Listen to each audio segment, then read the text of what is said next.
Squid Game Part 1. Gi-hun diberi uang ibunya untuk membelikan putrinya ayam goreng karena sedang berulang tahun. Gi-hun mencuri ATM ibunya dan menggunakan uangnya untuk berjudi. Awalnya dia kalah, tapi dengan sisa uang terakhir dia bertaruh sekali lagi. Dia menang. Tiba-tiba dia didatangi rentenir yang membuatnya langsung kabur. Dia menabrak seorang perempuan dan tanpa dia sadari uangnya telah dicopet. Dia terpaksa menyetujui perjanjian menjual organnya untuk membayar hutang. Karena Gi-hun tidak punya uang untuk membeli kado, dia mencoba peruntungan dengan bermain mesin capit boneka. Dibantu seorang anak kecil, Gi-hun berhasil mendapat satu hadiah, tapi ternyata itu berisi pistol mainan. Gi-hun dimarahi mantan istrinya karena terlambat membawa anaknya pulang. Itu juga membuatnya ketinggalan kereta. Tiba-tiba datang seorang pria mengajaknya bermain dakji dengan taruhan 100.000 won. Karena Gi-hun tidak punya uang, dia mendapat tamparan jika kalah.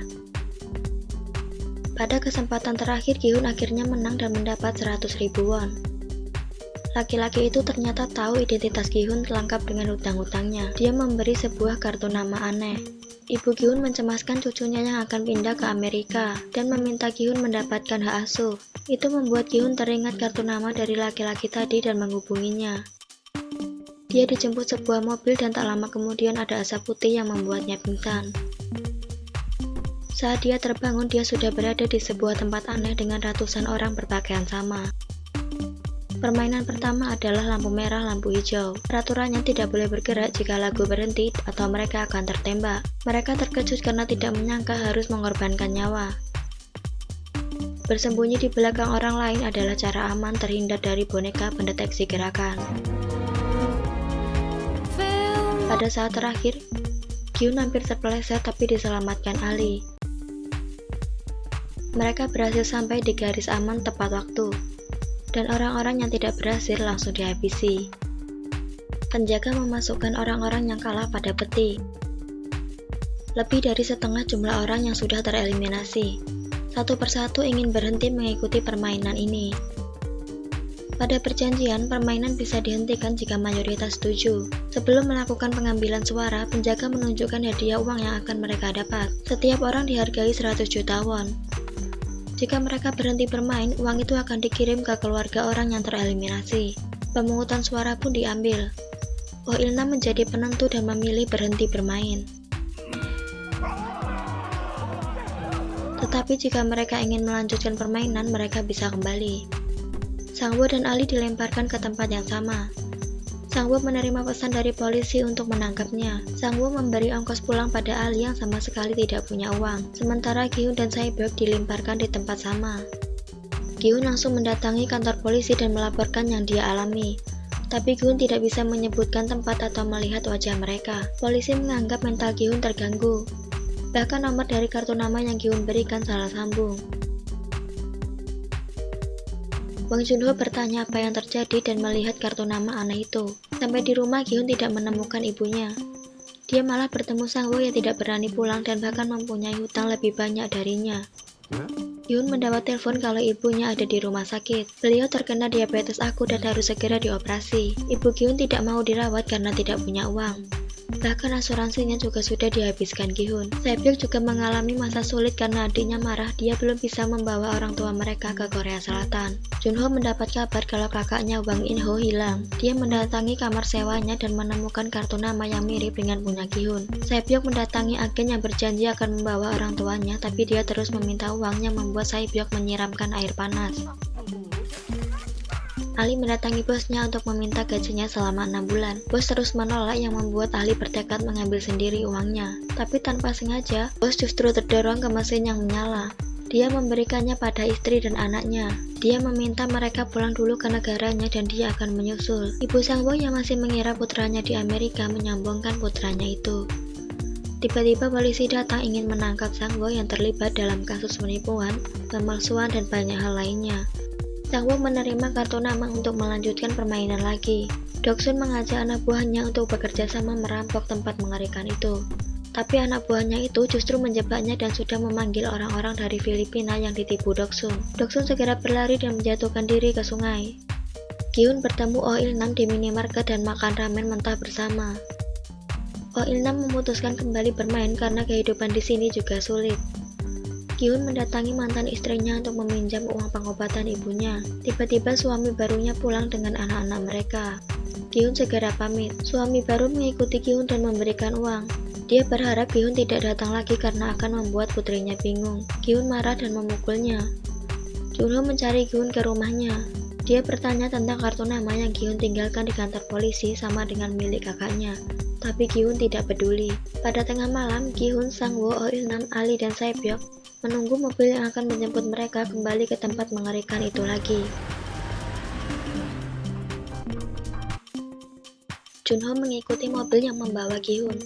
Dengan cepat dia berhasil menyusup ke dalam salah satu mobil. Saat penjaga melakukan pemeriksaan, dia melawan dan memakai pakaian bertopeng itu. Dia berhasil masuk ke tempat permainan dan ikut mengganti pakaian para pemain. Ternyata hampir semua pemain kembali ke sana. Ali senang bertemu Sang-woo lagi. Gi-hun mengusulkan untuk membentuk kelompok. Sementara Doksu menawarkan Sae-byok bergabung dengannya tapi ditolak. Han Minyo malah menawarkan diri dan mencoba merayu Doksu.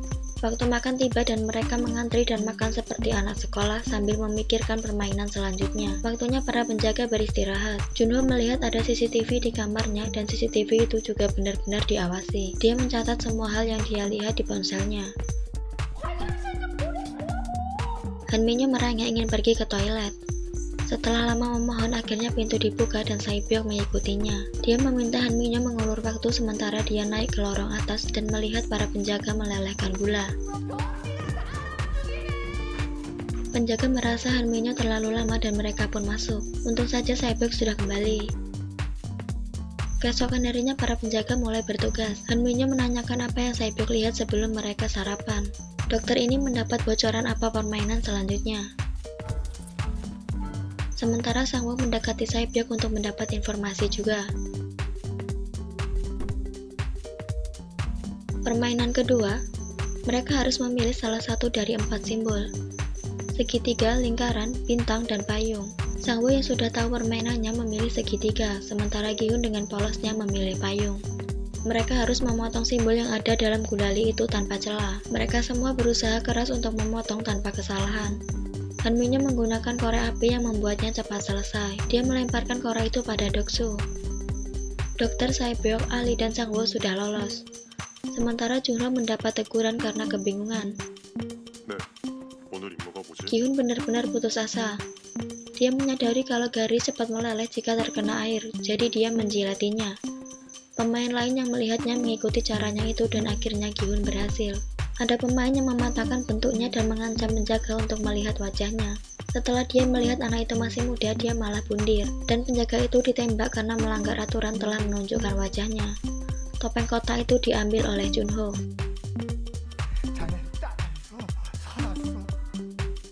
Penjaga membawa dokter itu ke suatu tempat dan penjaga lain menghapus rekamannya. Doksu berterima kasih pada Han Minyo. Hadiah uang bertambah. Waktunya makan malam dan mereka hanya diberi 1 telur. Doksu dan Han Minyo mengantri 2 kali. Pemain 271 marah karena tidak mendapat makanan. Doksu tidak terima dan langsung memukulnya sampai tewas. Tapi para penjaga diam saja seolah mengizinkan. Sang-woo mengingatkan kelompoknya untuk tidak tidur. Penjaga menyiapkan peti. Sementara Junho sudah memakai topeng kotak. Dokter ini ternyata membantu penjaga mengambil organ dari pemain yang sudah tewas dengan imbalan bocoran permainan selanjutnya. Ternyata penjaga sengaja memberi makanan sedikit agar pemain saling berkelahi. Dokter bergabung dengan Doksu karena dia yang terkuat. Permainan spesial dimulai. Setelah lampu padam, mereka saling mengalahkan.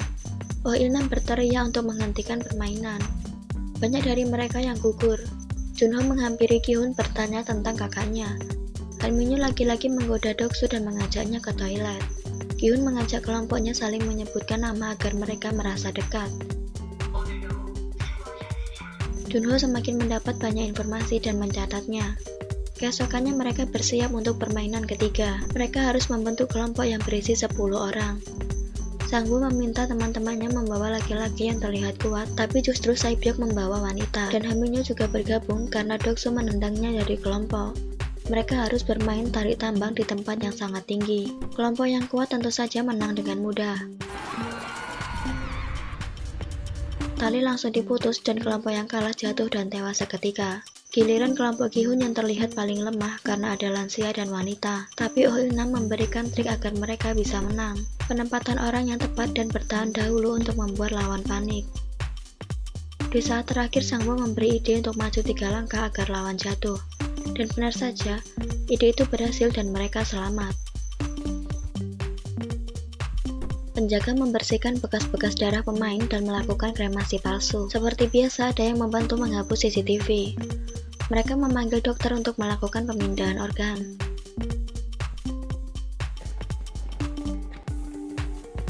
Sang-woo menyadari Han Min-yo dibuang karena sepertinya kelompok Doksu tahu permainan selanjutnya. Untuk melindungi diri, mereka sepakat membuat barikade. Doksu datang mengejek, tapi Gi-hun membuatnya goyah dengan mengatakan apakah dia mempercayai timnya. Kelompok Gi-hun sepakat akan bergiliran berjaga. Gi-hun was-was padahal Sang-woo hanya membangunkannya. Gi-hun teringat aksi demo di pabriknya dulu yang membuat temannya tewas. Dia menceritakannya pada Oh Il-nam. Tiba-tiba Oh Il-nam merasa pusing. Sementara Doksu merasa aneh karena dokter belum kembali. Gi-hun memberi kompres pada Oh Il-nam. Semua pekerja diharuskan kembali. Junho yang menyamar diajak menuju ruang operasi. Penjaga mengeluh dokter bekerja dengan lambat. Tapi itu wajar karena makanan yang diberi sedikit dan kurang istirahat. Mereka menganggap enteng operasi itu dan berdebat karena organ yang dikirim sebelumnya rusak. Orang yang dioperasi itu hidup lagi membuat Junho penasaran. Penjaga lain mencurigainya karena dia yang membereskan mayatnya tapi dia tidak ingat. Junho dan nomor 28 akan mengantar organ itu melewati terowongan rahasia. Itu dibuat untuk VIP melarikan diri. Tiba-tiba nomor 28 mengacungkan pisau karena curiga. Junho terlihat marah karena mengira zombie yang mereka maksud tadi adalah kakaknya. Tapi itu wanita. Nomor 28 memberitahu ruang pimpinan jika Junho ingin memeriksa identitasnya. Dokter marah karena penjaga tidak tahu permainan berikutnya. Dia menyandra seorang penjaga dan melukainya. Sementara dia kabur. Penjaga menawarkan kesepakatan terakhir untuk memperbaiki semuanya. Dia membuka topeng agar dokter percaya. Dia berjalan mendekat dan saat akan memukul dokter, tiba-tiba frontman datang menembaknya. Dia sebenarnya tidak peduli pada yang mereka lakukan, tapi dia tidak suka dengan cara mereka membocorkan informasi. Junho diam-diam masuk ke ruang frontman dan mencari arsip daftar pemain. Dia menemukan kakaknya ada pada daftar. Tiba-tiba penjaga masuk dan meminta semua berkumpul. Sementara Oh Il-nam diam saja karena dia mengompol. Terima kasih sudah menonton. Jangan lupa subscribe dan ikuti terus video terupdate dari kami ya. Sampai jumpa di part 2.